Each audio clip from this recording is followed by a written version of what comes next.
माझ्या लग्नाला 20 वर्षे झाले. मला 2 मुलं आहेत. 16 वर्षाचा एक आणि 12 वर्षाची एक मुलगी. मी माझ्या सासू सासरे आणि मुलांसोबत माझ्या सासरी राहत होती आणि माझे पती दुसऱ्या शहरात नोकरी करत होते. ते आम्हाला प्रत्येक महिन्याला खर्चासाठी पैसे पाठवत होते आणि स्वतः 4-5 महिन्यामध्ये एकदा घरी येत होते. माझ्या लग्नाचा 20वा वाढदिवस होता, म्हणून माझ्या मुलांनी त्यांच्या वडिलांना सरप्राईज देण्यासाठी हट्ट करून माझ्या पतीकडे एकटीला पाठवून दिले. जेव्हा मी माझ्या पतीच्या फ्लॅटमध्ये पोचली तर लग्नाच्या 20 वर्षांनंतर माझ्या पतीचे सत्य जाणून मला धक्काच बसला. आई बघ, आता तिकीट पण बुक झाले आहे, आता तरी ऐक. हे बोलत साधनाचा 16 वर्षाचा मुलगा अभि त्याच्या आईला मोबाईलवरच तिकीट दाखवत होता. साधना काही बोलायच्या आत तिची 12 वर्षाची मुलगी चिऊ तिच्या भावाकडे बघत बोलते, खरंच दादा, बुकिंग झालंय. आता आईला तिच्या प्रेमीला भेटण्यापासून कोणीही रोखू शकणार नाही. साधना तिच्या दोन्ही मुलांकडे बघत म्हणते, तुम्हा दोघांना काय झालंय? का हट्ट करत बसले? आणि चिऊ, तू काय बोलते हे? अभ्यासात तर मन लागत नाही, प्रत्येक वेळी फिल्मी ड्रामा करत बसते तू. अभि आनंदाने एकदा आईकडे आणि चिऊकडे बघत म्हणाला, आई, किती छान वाटेल बाबांना जेव्हा ते तुला आपल्या लग्नाच्या 20व्या वाढदिवसाला त्यांच्या दारात पाहतील. तेव्हा ते खूप खुश होतील. बाबा आनंदाने वेडे होतील. आमचा सरप्राईज गिफ्ट बाबांना खूप आवडेल. तेवढ्यात ड्रामेबाज चिऊ म्हणाली, वाव, रोमॅन्टिक सीन, एकदम पिक्चरसारखे. आई, बाबा असे दरवाजा उघडतील ना, तेव्हा बाबांना सरप्राईज बोलायचं. काश बाबा पण हे गाणे गायले असते. मिले हो तुम हमको बडे नसीबों से. चिऊ आणि अभिचे ऐकून साधना म्हणाली, तुम्हा दोघांना लाज वाटत नाही का आईच्या समोर असं बोलायला? चिऊ म्हणाली, याच्यात लाज वाटण्यासारखे काय आहे? आजकाल तर प्रेम खुलेआम होतो.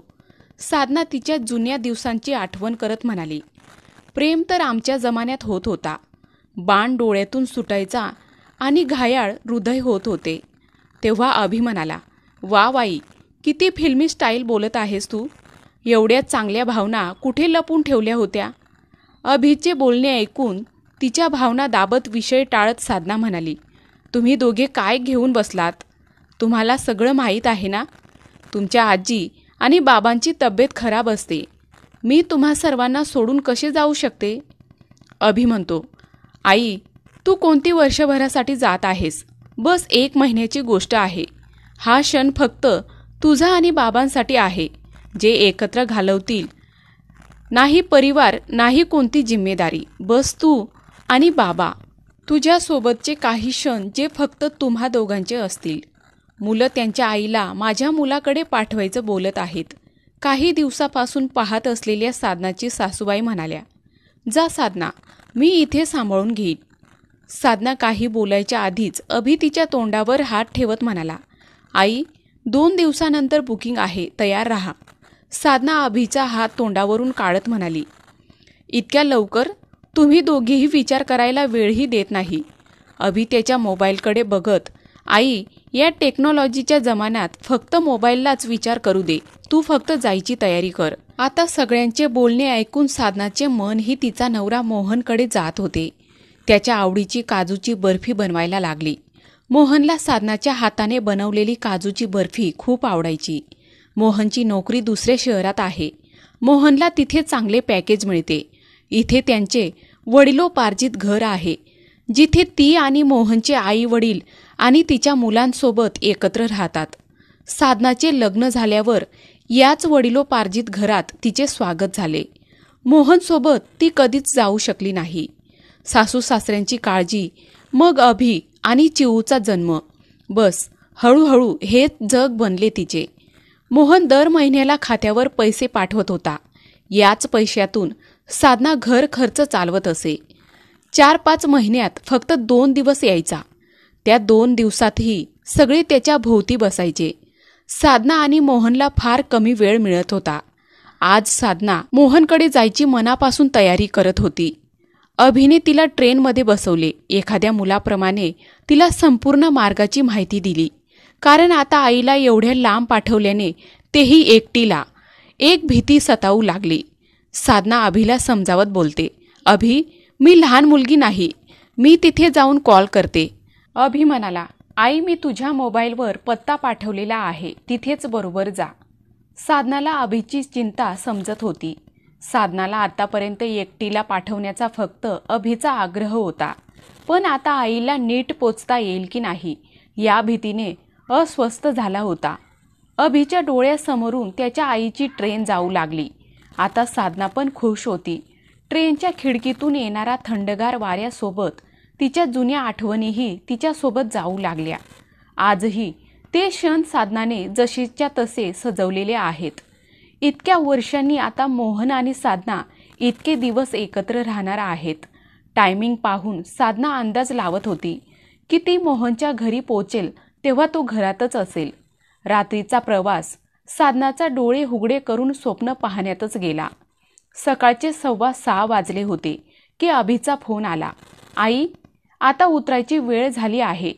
नीट बघून उतरून रिक्षा घेऊन त्या पत्त्यावर जा. साधना हसत म्हणाली, अभि टेन्शन घेऊ नकोस, तिथे पोचल्यावर मी तुला फोन करेन. रिक्षा घेऊन साधना त्या पत्त्यावर पोचली. हळूहळू दारापाशी पोचली. बेल वाजवण्यापूर्वी साधना तिचा अवतार हाताने व्यवस्थित करू लागली. ठीक करून लगेच बेल वाजवली. एकदा बेल वाजवली तरीही मोहनने दार उघडले नाही. पुन्हा तिने बेल वाजवली. थोड्याच वेळात नाईट गाऊन घातलेल्या एका बाईने दार उघडले. केसांमध्ये हात फिरवत साधनाला विचारले, कोणाला भेटायचे आहे? फोनवर पत्ता दाखवत साधना म्हणाली, हो, मोहन देसले यांचं हेच घर आहे का? त्या बाई म्हणाल्या, हो हेच आहे. काय काम होतं तुमचं? साधनाने विचारले. तुम्ही कोण आहात?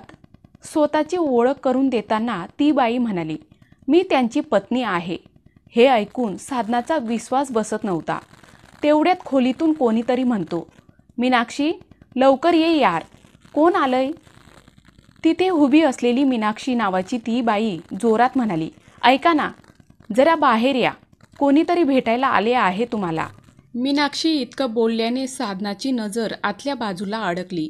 हेच विचार करून की हा दुसराच मोहन असेल. पण तिचं नशीबच फुटकं होतं की काय. तिच्या समोर तिचा नवरा मोहन उभा होता. मोहन साधनाला पाहून लगेच म्हणतो, तू? बस एवढंच म्हणाला की त्याच्या मोबाईलवर कोणाचा तरी कॉल आला. फोनवरचे नाव पाहून मोहनचा चेहरा सांगत होता की हा फोन अभिचा आहे.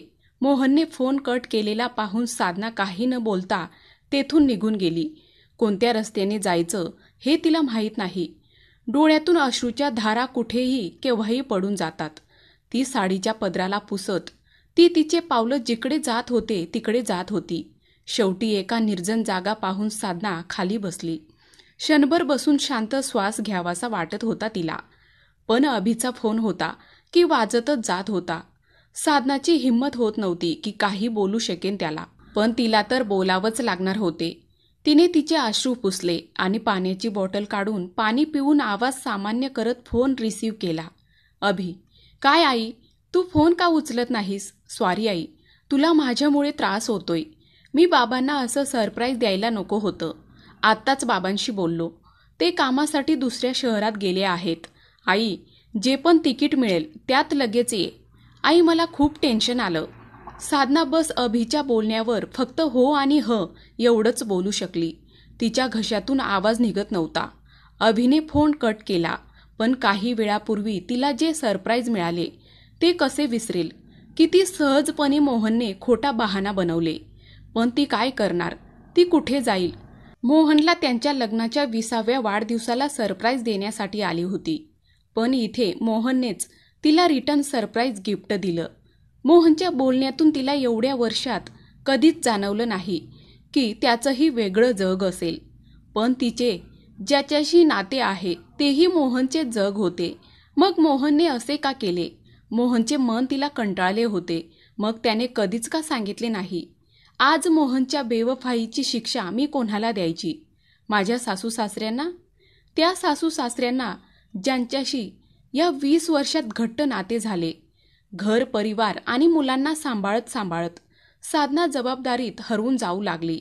स्वतःकडे कधी लक्ष दिले नाही. प्रत्येक कोपऱ्यातून लठ्ठपणा वाढत होता. पण मोहनला काहीतरी वेगळंच हवं होतं, जे त्या मीनाक्षीमध्ये होतं. एकदम 20-22 वर्षाच्या मुलीसारखी फिगर. ती फक्त एक ओझं बनली होती मोहनसाठी. पण तरीही तो अभि आणि चिऊची जबाबदारी घेत होता. ती विचार करत होती की तेव्हाच अभिचा फोन आला. आई, तू तिकीट घेतले? साधना स्वतःला सावरत खोटे बोलते. बेटा, खूप मोठी लाईन आहे, मिळून जाईल, तू टेन्शन घेऊ नकोस. मी अजून तिकिटाच्या लाईनमध्ये आहे.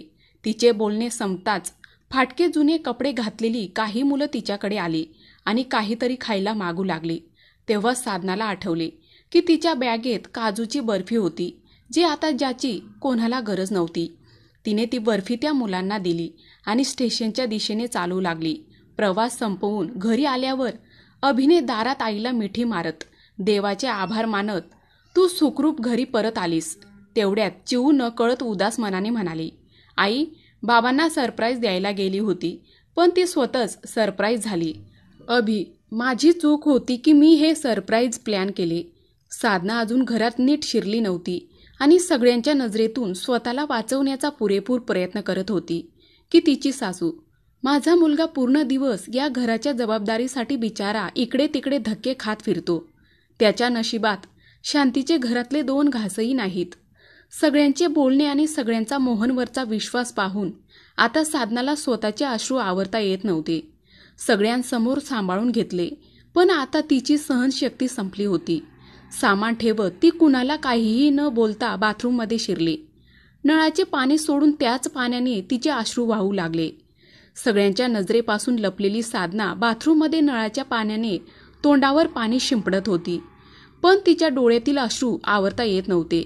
मोहनचा एवढा मोठा विश्वासघात तिला सहन होत नव्हता. तिला ओरडायचं होतं, मोहनला काहीतरी विचारायचं होतं, पण काही करू शकली नाही. उलट ती घरी परतली. तिच्या आयुष्याची 20 वर्ष. कोणाच्याही आयुष्यात एवढा लांबचा प्रवास लहान नाही. मोहनपासून दूर असूनही साधनाने मनापासून आयुष्यातील अमूल्य वेळ या घरासाठी दिला होता. तिच्या प्रेमाने या घराला घर बनवलं. प्रत्येक भिंतीत प्रेमाची भावना जागृत केली. आज हे सर्व तिला फक्त भिंत दिसत होत्या. प्रत्येक कोपऱ्यात किती आठवणी सजल्या होत्या. एका क्षणात तिला सगळं परकं वाटत होतं. त्याच्या आईला इतका वेळ बाथरूममध्ये शिरलेली पाहून अभि बाहेरून म्हणतो, आई, इतका वेळ काय करत आहेस? तू ठीक तर आहेस ना? साधनाचा आवाज घशातून निघत नव्हता. अभिशी बोलायचे होते तिला. अभि, मी ठीक आहे असे म्हणायचे होते, पण काही वेळाने आवाज आला नाही. तेव्हा अभि पुन्हा म्हणतो, आई, तू ठीक आहे? दार उघडताच साधना जरा रागाने म्हणते, काय लहान मुलासारखा करतो अभि? थकवा जाणवत होता, त्यामुळे डोक्यावर पाणी ओतत होती. शांततेत श्वास पण घेऊ देत नाही. पण आईच्या बोलण्याने अभिला जरा धक्काच बसला. मग स्वतःला सावरत, आई थकून गेली असेल, आईकडे जाऊन म्हणाला, चल आई, मी तुला चहा बनवून देतो, तू थोडा वेळ आराम कर. साधनानेही नकार दिला नाही. आज तिचं मन आणि आयुष्य दोन्ही जळत होतं. ती डोळे मिटून बेडवर पडली. पण मोहन आणि मीनाक्षीचा चेहरा दिसताच तिने डोळे उघडले. काही वेळात अभिनेही चहा आणली. आईजवळ बसून तो म्हणाला, हे गे आई, ही चहा पी. माझ्यामुळे तुला खूप त्रास सहन करावा लागला. अभिचे बोलणे ऐकून साधनाला गप्प राहणेच समजदारी वाटली. तिला माहीत होते ती काही बोलायच्या आत अश्रू तिची साथ देणार नाही. आईच्या थकव्याचा विचार करत अभि तिथून आईला एकटीला आराम करण्यास सांगून निघून गेला. साधनाला आता विश्रांती. ती कशी विश्रांती करेल? डोक्यात इतका ताण होता की आता डोके फुटायला तयार होते. आता झोप डोळ्यातून कोसू दूर होती. अभि समजदार होता, पण चिऊ तिच्या आईकडे आली आणि इकडच्या तिकडच्या गोष्टी सांगू लागली. साधनाला काही वेळ एकटे राहायचे होते, पण बोलू शकत नव्हती. तर दुसरीकडे मीनाक्षीचे तोंडही फुगले होते. मोहनला अनेकदा तिच्याशी बोलायचे होते, पण मीनाक्षीने त्याच्यापासून दूरी ठेवली. तिला समजले होते की मोहन जेव्हा कधी तोंड उघडेल तेव्हा तो खोटं बोलेल. 5 वर्ष एकत्र राहिल्यावर 2 वर्षापूर्वी मोहनने मीनाक्षीसोबत मंदिरात लग्न केले होते. साधना किती सहजपणे मोहनच्या जाळ्यात फसत होती. प्रत्येक गोष्टीवर ती त्याच्यावर डोळे बंद करून विश्वास ठेवत होती. सकाळी ती महिला कोण होती असे विचारल्यावर मोहनला अखेर सत्य सांगावे लागले. मोहन दर महिन्याला घरी पैसे पाठवायचा हे मीनाक्षीला माहीत होते, कारण मोहनच्या म्हणण्यानुसार त्याचे आई वडील त्यांच्या एका नातेवाईकांकडे राहत होते. मीनाक्षीने अनेक वेळा सांगितले होते की माझी त्यांच्या आई वडिलांशी भेट करून द्या, पण मोहन असे बोलून टाळत होता की तू इंटरकास्ट आहेस, त्यामुळे माझ्या आई वडिलांना तू आवडणार नाही. मोहन जिथे काम करतो तिथे मीनाक्षीही काम करत होती. त्यांच्या भेटीचे रूपांतर प्रेमात झाले. 5 वर्ष एकत्र राहिल्यानंतर 2 वर्षांनी त्यांचे लग्न झाले. आज मोहनचं वास्तव्य मीनाक्षी समोर होतं. पण मीनाक्षी साधनासारखी कमजोर नव्हती. मोहनला धमकावत ती सहजपणे घरातील सामान घेऊन घर सोडून जात होती. आजची सकाळ अनेकांच्या आयुष्याची खेळून गेली. मोहन डोक्याला हात लावून बसला होता. त्याने मीनाक्षीचे मन वळवण्याचा खूप प्रयत्न केला, पण सर्व काही व्यर्थ गेले. एका सेकंदात सर्व काही बदलले. इकडे साधना सर्वांच्या नजरेतून स्वतःला वाचवण्याचा प्रयत्न करत राहिली. 2 दिवस उलटून गेले, पण साधनाचं मौन तसंच होतं. कोणाच्या लक्षात आले तर तो अभि होता.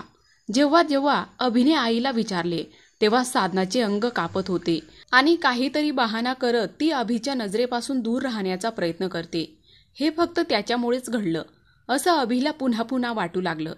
त्याच्या आईला वडिलांना भेटण्याची आशा जागवली होती, ती पूर्ण होऊ शकली नाही. कदाचित म्हणूनच आई उदास आहे. 3-4 दिवस गेले होते की मोहनने या घरात पाऊल ठेवले. मोहनने पाय ठेवताच त्याच्या आई आणि वडील दोघांचेही डोळे आनंदाने भरून आले. चिऊ सुद्धा पप्पा पप्पा करत मोहनच्या मागे पुढे करू लागले. मोहनच्या आईने साधनाला तिच्या मुलाच्या आवडीचे काहीतरी बनवायला सांगितले आणि बेटा बेटा म्हणत त्याच्या भोवती फिरू लागली. बाबूजींनी कामाची विचारपूस केली. काही वेळ बसल्यावर ते उठून आपल्या खोलीत गेले. मोहन तिरक्या डोळ्यांनी साधनाला अनेक वेळा बघण्याचा प्रयत्न करत होता, पण साधनाला काही फरक पडत नव्हता. सगळ्यांना व्यस्त पाहून मोहन साधनाकडे गेला, पण साधनाने तिचा रस्ता बदलला. आज तिने तेच बनवले होते जे तिला आणि मुलांना आवडत होते. मोहनच्या आईने रात्रीच्या जेवणात ताटात बघत साधनाला रागवत म्हणाल्या की यापैकी एकही गोष्ट मोहनला आवडत नाही. पण साधना काहीच बोलली नाही. तिला माहीत होतं इतक्या महिन्यांनी आपल्या मुलाला पाहून आईला किती आनंद होतो. मुलगा दूर राहो की जवळ, आजपर्यंत मोहनच्या आई वडिलांची काळजी आणि जबाबदारी साधनाच घेत राहिली. पण आई वडिलांसाठी शेवटी मुलगा जवळचा असतो, म्हणून ती तिच्या सासूला काहीच बोलली नाही. अभिला आज आईचा बदललेला स्वभाव दिसत होता. पप्पांच्या येण्याच्या आनंदात तिचे हात थकत नव्हते. ती आई हजारो पदार्थ तयार करण्यात दिवस रात्र घालवायची. 2 दिवसात जी आई 6 महिन्याची कसर पूर्ण करत होती. पण आज तिच्यात इतका बदल का? पण अभिला आता विचारण्याची गरज वाटली नाही. त्याची आई जे काही करत असेल त्यामागे काहीतरी मोठं कारण असणार हे त्याला माहीत होतं. तो फक्त तिच्या आईच्या चेहऱ्याकडे बघायचा आणि वडिलांच्या चेहऱ्यावरून काहीतरी अंदाज लावण्याचा प्रयत्न करायचा की यांच्या दोघांमध्ये काही झाले तर नाही. रात्रीचे जेवण झाल्यावर मोहनला आता माहीत होते की साधना या खोलीत नक्की येणार. मगच बोलू. पण साधनाच्या मनात काहीतरी वेगळंच चालू होतं. मोहन खोलीत साधनाची वाट पाहत होता. चिऊही आजीसोबत झोपायला गेली होती. तिला आजीसोबत झोपायला आवडतं. तिला आजीकडून हजारो गोष्टी ऐकायला मिळतात आणि सगळ्यात मोठी गोष्ट म्हणजे आजी तिच्या हाताने चिऊच्या डोक्यावर बोटं फिरवते, जे चिऊला खूप आवडतं. अभिही त्याच्या खोलीत जाऊन अभ्यास करू लागला. साधनाही किचनमध्ये जाऊन भांडी धुवून किचन साफ करायला सुरुवात केली.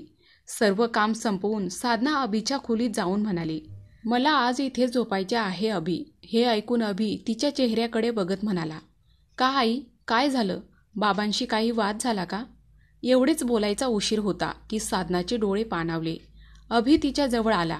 आई, मला सांग, काहीतरी झालं आहे जे तू आमच्या सगळ्यांपासून लपवतेस. काय कारण आहे ते सांग आई. साधनाने थरथरते होठ दाबून अश्रू रोखण्याचा प्रयत्न केला. साधना, मला झोपू दे, लाईट बंद कर बेटा. साधना, मला झोपू दे, लाईट बंद कर बेटा. डोकेदुखीमुळे परेशान आहे. अभि त्याच्या आईची अवस्था पाहत होता, पण त्याला काहीच समजत नव्हते. त्याने आईची आज्ञा पाळली आणि लाईट बंद केले. पण नाही साधनाला झोप होती, नाही अभिला आणि नाही मोहनला. दुसऱ्या खोलीत मोहन घड्याळाचे काटे पाहत होता, तर कधी दाराकडे बघण्यात मग्न होता. बराच वेळ होऊनही साधना न आल्याने मोहन खोलीबाहेर तिला बघू लागला. कधी स्वयंपाकघरात बघायचा तर कधी बाथरूमच्या दिशेने जाऊ लागला. त्याच्या आईच्या खोलीत तर साधना नाही जाणार. मग त्याला खात्री झाली की साधना अभिच्या खोलीत आहे. साधनाला बोलायची हिंमत त्याच्यात नव्हती. अभिच्या खोलीत साधनाने साडीचा पदर तोंडात ठेवले होते, जेणेकरून अभिला तिचे रडणे ऐकू येऊ नये. आज मोहनला बघून त्या दिवसाची जखम पुन्हा जिवंत झाली. आतापर्यंत अभिलाही अंदाज आला होता की आईला काहीतरी झालंय. तीही खूप मोठी गोष्ट आहे. आज ज्या आईला तो पाहत होता त्याच्या आईचे असे रूप त्याने कधीच पाहिले नव्हते. साधनाकडे हजारो प्रश्न होते ज्यांची उत्तरे तिला हवी होती. मोहनने तिचा विश्वास तोडला होता. तिला आता या घरात राहायचे नव्हते. दुरूनच तिची आणि मुलांची जबाबदारी उचलणारा मोहन एक ओझं उचलत होता. आता साधनालाही ते ओझं सहन होत नव्हतं. अभि आणि चिऊच्या भविष्याचा विचार करून तिला कोणताही निर्णय घेण्याची घाई करायची नव्हती. या वयात तिला कोण नोकरी देणार? तिचे अर्धे आयुष्य स्वयंपाकघरात गेले. या 2 मुलांना घेऊन ती कुठे फिरणार? तिला तिच्या माहेरच्या घरी जाऊन तिचा स्वाभिमान गमवायचा नव्हता. तिला माहीत होतं 2 दिवस माहेरी बरं असतं. लग्नानंतर नवऱ्याला सोडून तिथे मुलांसह राहणेही कठीण होईल. या सगळ्यांचा विचार करत असतानाही आज मोहनला समोर पाहून तिला काहीच वाटत नव्हते. 20 वर्षाची साथ, 20 वर्षाचे प्रेम, 20 वर्षाचा एकमेकांवरचा विश्वास जणू काही या हातातून वाळूसारखे सरकू लागले. साधनाच्या मनात हजारो प्रश्न होते. या प्रश्नाच्या वेदनेचे उत्तरही तिला शोधायचे होते. आईला उदास बघून अभिला अंदाज आला होता की आईच्या डोळ्यात झोप नाही. काहीतरी नक्कीच आहे ज्याने आईला त्रास होत आहे. पण आई अजून त्याविषयी बोलायला तयार नाही. कशी तरी रात्र निघून गेली. रोजच्या प्रमाणे आजही साधनाचा दिवस स्वयंपाकघरातून सुरू झाला. मोहनला माहीत होतं की साधना घरात आधी उठते. तो सुद्धा रात्रीपासून या वेळची वाट पाहत होता. मोहन साधनाकडे जातो आणि म्हणतो, साधना, तू माझ्यावर रागवली आहेस का? पण साधनाच्या कानाचे पडदेही बंद झाले होते. मोहनने तिला 2-3 वेळा सांगितले, पण साधना तिच्या नेहमीच्या कामात व्यस्त होती. मोहनला येऊन 2 दिवस झाले, पण त्याचे साधनाशी एकदाही बोलणे झाले नाही. मोहनला माहीत होते की साधना अजूनही रागात आहे, म्हणूनच ती ऐकत नाही. राग शांत झाला की साधनाला त्याच्याकडेच यावे लागेल. असंही साधना एक गृहिणी महिला आहे जी विचार करू शकते पण निर्णय घेऊ शकत नाही. हिच्यात आणि मीनाक्षीमध्ये जमीन आसमानचा फरक आहे. मोहन 2 दिवसांनी निघून गेला, पण आज ऑफिसमध्ये पोचल्यावर तेथील वातावरण बिघडलेले दिसले. सगळे त्याच्याकडे अगदी वाकड्या नजरेने बघत होते.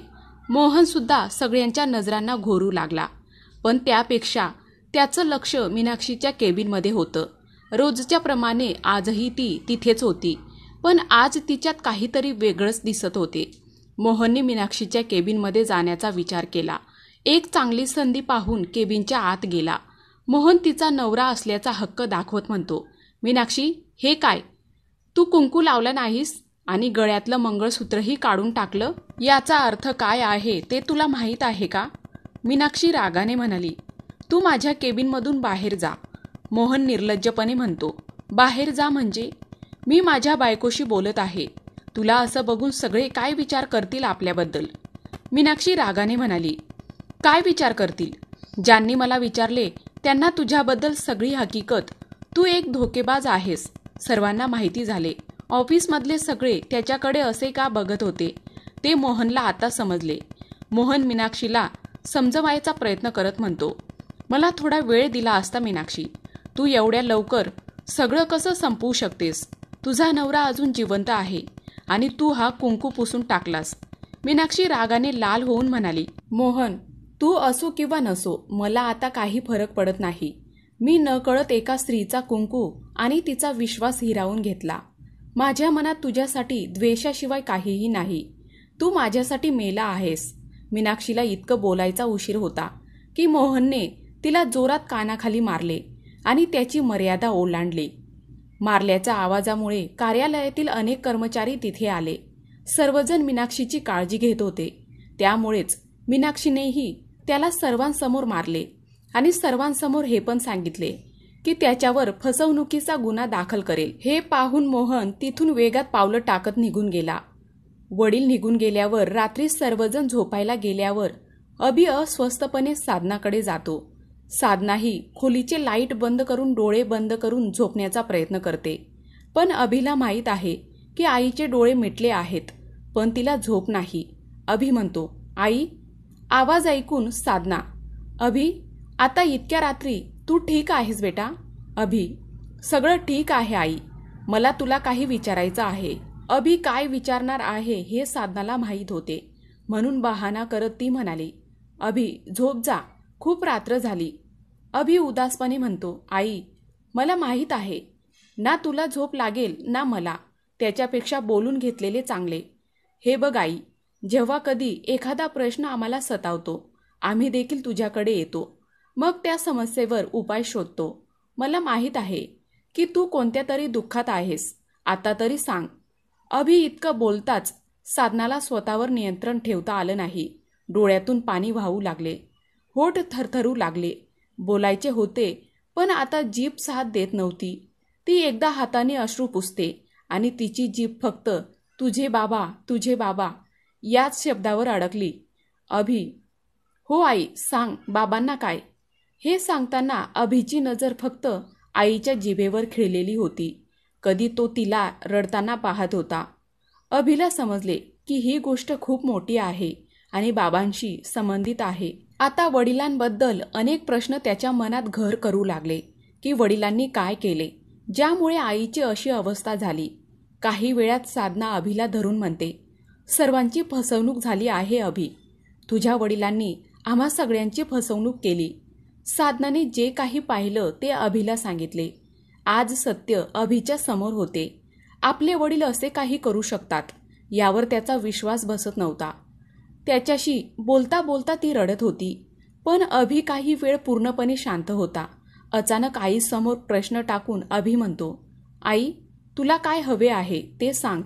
हा प्रश्न ऐकून साधनाने अभिकडे पाहिलं आणि म्हणाली, मला समजलं नाही. अभि म्हणतो, हो आई तुला काय हवंय? असे रडत वडिलांशी न बोलता दिवस काढायचे आहेत की काही विचार केलाय? अभिचा प्रश्न ऐकून साधनालाही नेमकं काय हवंय ते समजू शकली नाही. पण आज अभिचे शब्द ऐकून साधना म्हणते, अभि मला आता तुझ्या वडिलांसोबत राहायचे नाही, पण तुझे आजी आणि आजोबा यांच्यात खूप घट्ट नाते आहे. मी त्यांना सत्य कसे सांगू? त्यांना सोडून जाणेही सोपे नाही.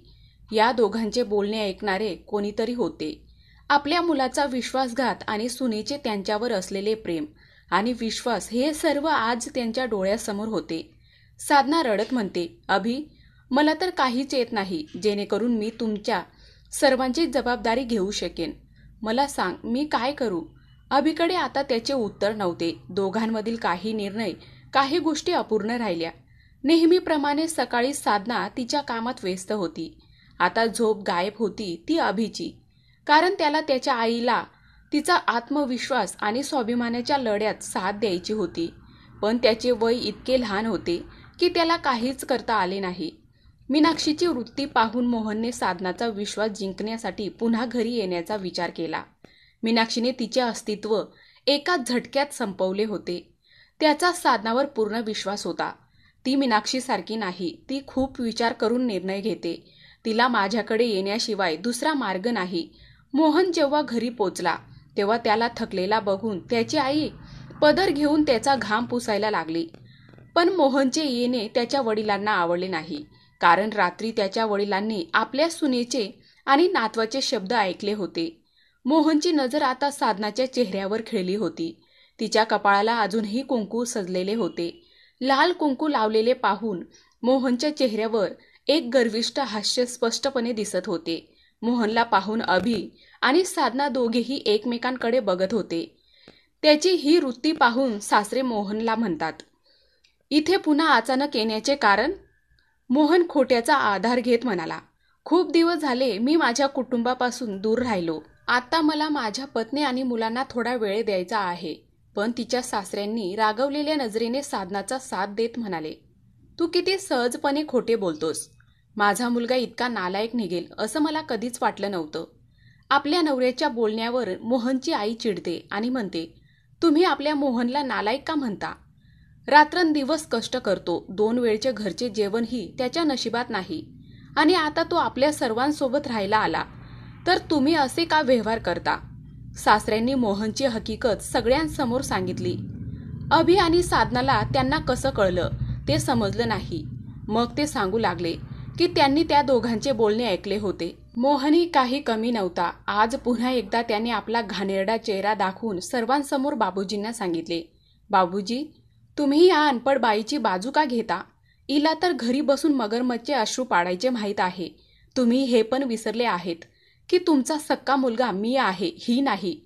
मोहनचे वडील रागाने म्हणतात, हे माझे भाग्य आहे की तू माझा सक्का मुलगा आहेस, म्हणूनच तू अजून इथे उभा आहेस. दुसरा कोणी राहिला असता तर धक्के मारून बाहेर काढले असते. मोहन रागाने म्हणतो, तुम्हाला आता ही प्रिय झाली. मोहनचे वडील म्हणतात, ती पहिल्यापासून प्रिय होती, म्हणूनच मी तिला ह्या घरची सून बनवले होते. मोहन अहंकारात म्हणतो, पण तुमचा सगळ्यांचा खर्च मी उचलला आहे. मोहनचे वडील राग दाबत म्हणतात, मोहन, विचार करून बोल. मला अजूनही पेन्शन मिळते. तू जे काही पाठवत होतास त्याच्यात सगळं सुरळीत चाललंय का हे फक्त सुनेलाच विचार. किती बचत करून ती या घराचा खर्च चालवते. मोहन त्याच्या आईकडे बघत म्हणतो, आई, बघ बाबा कसे बोलत आहेत. ते या बाईची तरफदारी करत आहेत. मोहनचे बोलणे ऐकून साधनाने अभिला चिऊला घेऊन बाहेर जायला सांगितले. अभिचे गरम स्वभाव साधना ओळखत होती. आईबद्दल वाईट शब्द ऐकून त्याला राग येईल.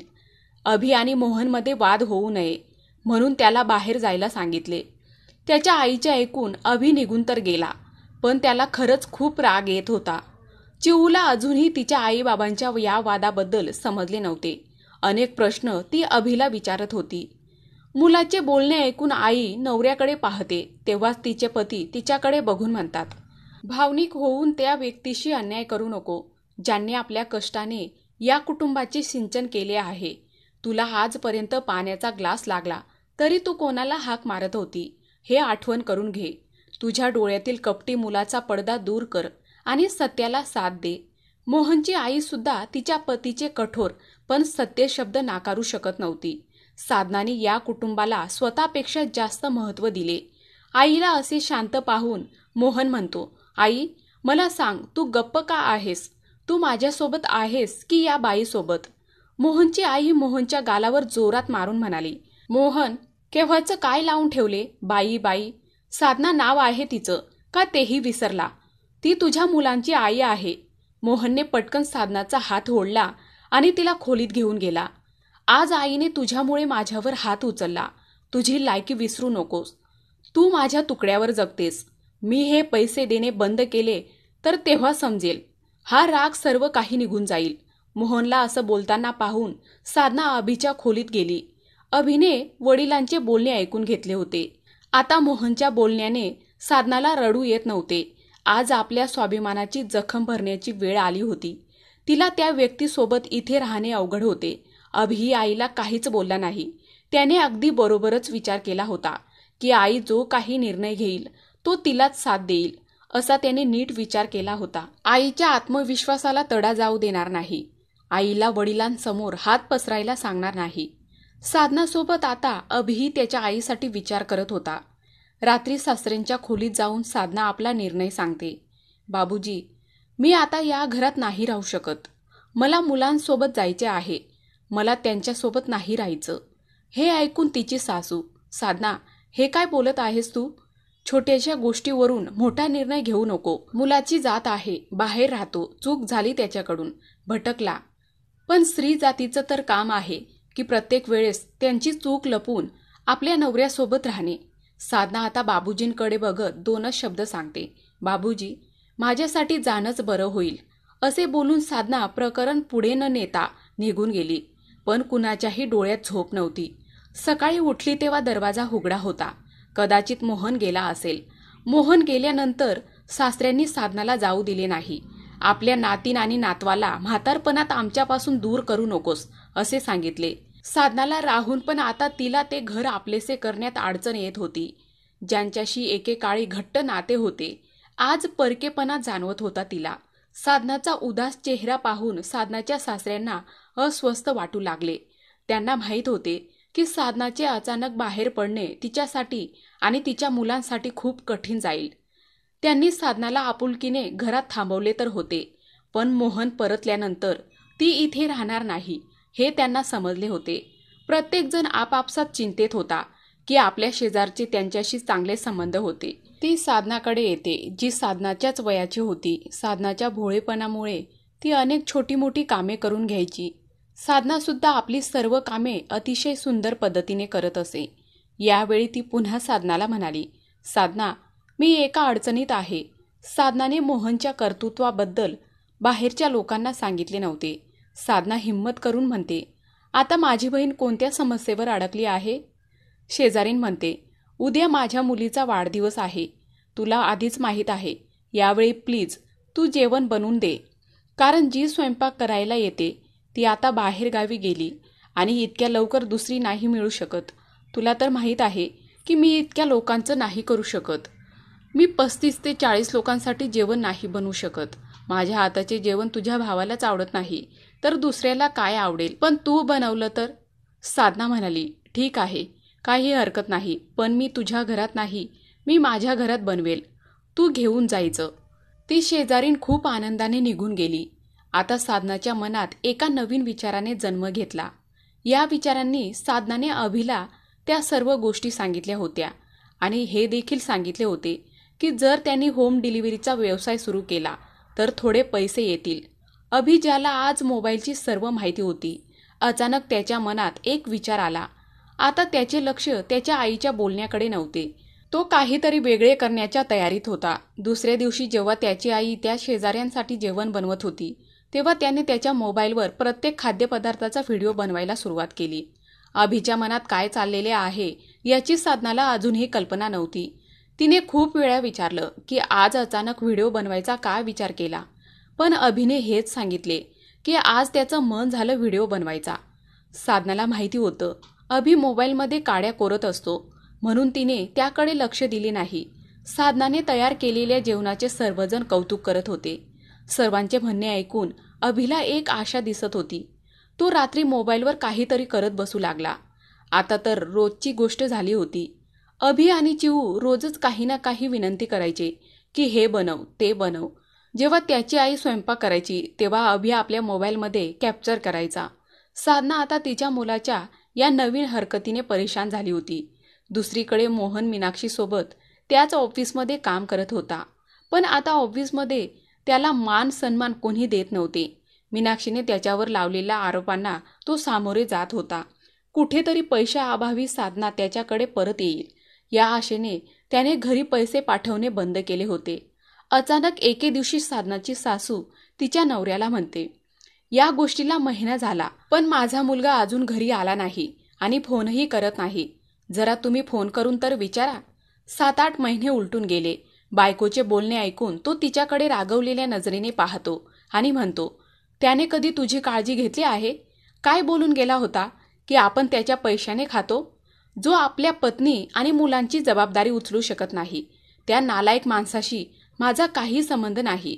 मोहनने साधनाला मजबूर करण्यासाठी तिचा खर्च तर बंद केला, पण मी साधनाला चांगला ओळखतो.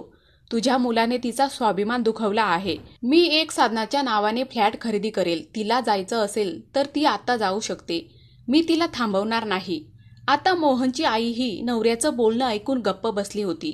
ती रोज साधनाला पाहत होती. मोहनला आता माफ करणं तिला अवघड जात होतं. तिच्या जिद्दीमुळे ती या घरात राहत होती, पण आता सर्व काही फक्त जबाबदारी होती हे देखील खरे आहे. अभि आणि चिऊच्या शिक्षणाचा खर्च अजूनही आहे. सगळी जिम्मेदारी तिच्यावरच होती. या काही महिन्यात सर्वांचा उदरनिर्वाह करणे खूप कठीण होते. साधना आता पूर्वीच्या बचतीतून आतापर्यंत घर चालवण्याचा प्रयत्न करत होती. एके दिवशी अचानक झोपेतून उठल्याबरोबर अभि त्याच्या आईला मिठी मारत ओरडतो. त्याचा वेडेपणा पाहून सगळे त्याला विचारतात की काय झालं.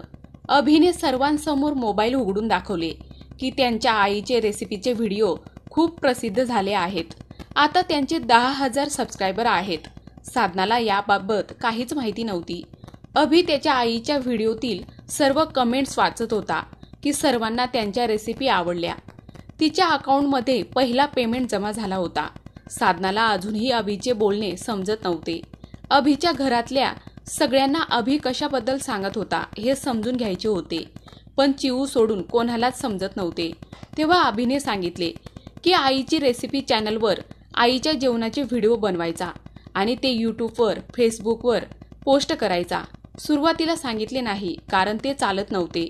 याला व्हायरल होण्यासाठी वेळ लागतो. या 9 महिन्यात ही गाडी धावू लागली. जर आई असा व्हिडिओ बनवणार आणि नवीन रेसिपी या यूट्यूब चॅनलवर पोस्ट केल्यास आईला त्यासाठी अजून जास्त पैसे मिळतील. आज आईच्या खात्यात पहिलं पेमेंट म्हणजे 9,000 आले आहेत. त्यांना असे आवडू लागले तर तेही 20 ते 25,000 येतील. समजण्याचा उशीर होता की साधनाच्या डोळ्यातून अश्रू वाहू लागले. ती सुद्धा काही कमवू शकते अशी तिला अपेक्षा नव्हती. पण अभिने तिच्या आयुष्यात एक आशा निर्माण केली होती. ती आज छोटी रक्कम होती, पण तिची स्वतःची होती. आईच्या डोळ्यात आनंद अश्रू वाहताना पाहून अभिने तिला मिठी मारली. आज 2 वर्ष होत आहेत. साधना गेल्या अनेक दिवसापासून व्हिडिओ बनवत आहे. आता ती स्वतः मोबाईलमध्ये व्यस्त असते. अभिने तिला मोबाईलबद्दल सगळं शिकवलं. त्यामुळे साधना आधीपेक्षा आता खूप बदलली होती. साधनाची वेशभूषा, तिचा आत्मविश्वास पूर्वीपेक्षा खूप बदलला होता. साधना आता या घराचा खर्च चांगल्या प्रकारे सांभाळत होती. अभि आणि चिऊचा अभ्यासही आपापल्या परीने चालूच होता की एके दिवशी दारावर टकटक बघून सगळेच चकित झाले. साधनानेच दार उघडले. साधनाचे बदल पाहून मोहनचे डोळे उघडेच राहिले. तो ओळखत असलेली साधना आणि या साधनाच्या चेहऱ्यावर आणि पेहरावात बरंच काही बदल होता. साधनाने मोहनला समोर बघताच ती तिच्या खोलीत गेली. मोहनची तब्येत खालावली होती. बराच तब्येतीने बारीक झाला होता. डोळे खोल गेलेले होते. मुलाची ही अवस्था पाहून आई त्याला आपल्या खोलीत घेऊन गेली. मोहनला बघून त्याच्या आईचे डोळे पाणावले होते. तर मोहनलाही आईचे सुने कपाळ बघून समजायला वेळ लागला नाही की त्याचे वडील या जगात नाही. त्याच्या आईने सांगितले की त्याने साधनाशी जे केले त्याचा धक्का त्यांना सहन होत नव्हता. त्याच दुःखाने त्यांनी या जगाचा निरोप घेतला. साधनाने खूप आधी घर सोडले असते, पण ती मला एकटी कशी सोडणार होती. तुझ्या चुकीमुळे तुझ्या वडिलांनी आपलं सगळं साधनाच्या नावावर केले आहे. पण आज मोहनला आपल्याजवळ काहीच नसल्याची खंत नव्हती, कारण त्याला आता त्याची चूक कळली होती. मीनाक्षीने त्याला पूर्ण बर्बाद केले होते. ना नोकरी राहिली ना इज्जत.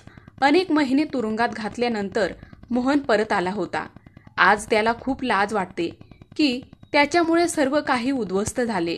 आई आपल्या मुलाचे प्रेम कसे विसरू शकते हे साधनाला माहीत होते. आता त्यांचा मुलगा आला आहे. आता या घरात तिची गरज नाही. अभि आणि चिऊ संध्याकाळी आल्यानंतर साधनाने घर सोडण्याचा निर्णय घेतले. हे ऐकून तिची सासू म्हणाली, साधना, मला माहीत आहे की तू मोहनला माफ करू शकत नाहीस. आता मी तुला थांबवणार नाही, पण तू तुझ्या बाबूजींचा आशीर्वाद घेऊन जा. साधनाला समजले नाही की तिच्या सासूला काय म्हणायचे आहे. साधनाच्या हातावर चावी ठेवली आणि म्हणाल्या, बाबूजींनी तुमच्यासाठी फ्लॅट घेतला होता आणि त्यांची इच्छा होती की कधी मोहन आल्यावर तू घर सोडले तर त्या फ्लॅटमध्ये राहू शकता. साधनाने पाणावलेल्या डोळ्यांनी तिच्या घराचा आणि सासूचा निरोप घेतला. मोहन तिला मागून पाहत राहिला, पण आज तिला थांबवायची हिंमत त्याला होत नव्हती. या समाजात मीनाक्षीसारख्या अनेक स्त्रिया आहेत. त्यांना काय बरोबर आणि काय चूक हे ठरवायला वेळ लागत नाही. पण काही साधनासारख्या असतात. पतीपासून विभक्त राहिल्यानंतरही त्या त्यांच्या कुटुंबाशी चांगली नाती जुळलेली असतात, ज्यातून त्यांना बाहेर पडण्यासाठी वेळ लागतो. या घरात राहून संयम दाखवत साधनाने आपल्या जबाबदारीपासून पाठ फिरवली नाही आणि त्यांचा मुलगा अभिनेही त्यांना साथ दिली. एक नवीन दिशा दाखवली. मोहन आल्यानंतर घर सोडण्याचा साधनाचा निर्णय योग्य होता की नाही? तुमचे मत कमेंट करून नक्की कळवा.